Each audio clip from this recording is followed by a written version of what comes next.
am Leslie Meredith from Breakbulk Events and Media, and I am here at Breakbulk Europe in Antwerp, and we have just finished a special session with the team from Ahlers, and who've come to visit me in the studio and give us a recap and highlights. But first, tell us a little bit about Ahlers. Good afternoon. Good morning. We're not sure what time it is at this point. Indeed. My name is Kellet. I'm here together with my colleague Wijnand. Wijnand is working in our office in Moscow. Myself, I'm sitting in Shanghai. We're both working for Ahlers, which is a family-owned Belgian company, but we have very specific specialization in the CIS and also in Asia and Southeast Asia. Indeed, what we did today is we took an actual business case and we presented accordingly what were the main roadblocks that we were facing during the project, where we'll be able to anticipate. Yes, our customer was the supplier, but all the stakeholders need to be successful in order to have a successful project.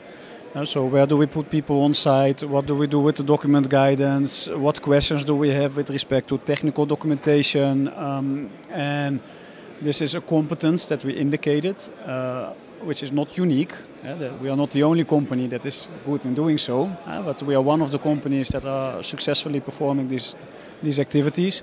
And what we are saying is that successful customs in Russia is of key importance for successful project execution. If the customs is not prepared properly, then the project will run into a big mess. What happens is that because these projects are so complex, that in every one something new is happening. And what Wijnand said was, if you're flexible enough to be able to move fast enough to find a creative solution.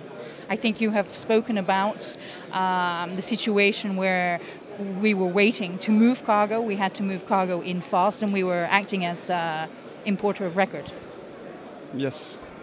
Which is a good example, I think. So we shortly talked about a specific project that we delivered to Russia. How do we anticipate in the changes along the way? What is the project team? Who is active where in order to make sure that the project runs smoothly?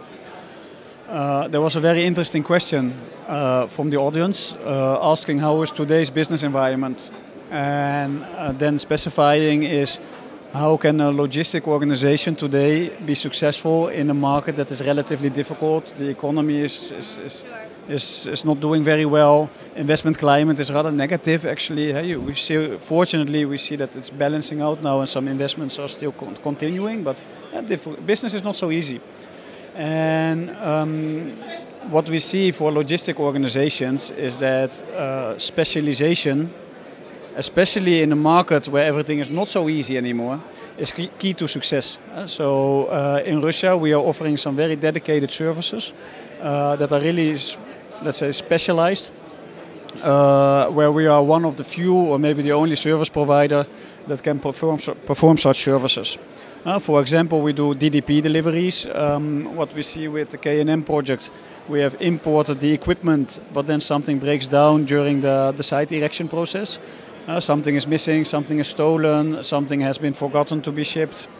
And the importer at that moment is saying, sorry guys, I do not want to act as importer for this equipment, because I would have to pay import duties, I would have to pay VAT, I would have to get involved with my departments for something that's not my responsibility.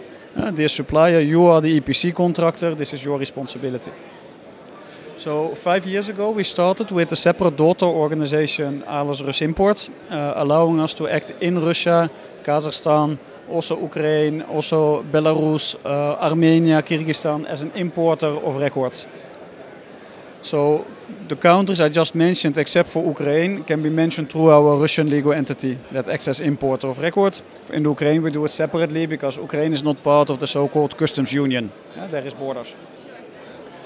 This allows us to import the products onto our organization and then deliver it locally, for example, free of charge on behalf of the supplier. But it also allows us for other companies to perform commercial deliveries. We provide the infrastructure, but we are not part of the commercial negotiations. So the supplier and the buyer, they have to agree on terms and conditions, and we then provide the rollout, the actual import and local delivery. So this is for the K&M project. We perform this actively, but also for other organizations. And it's an important activity where we see that still today, also in a relatively difficult market environment, logistic companies can be still very successful.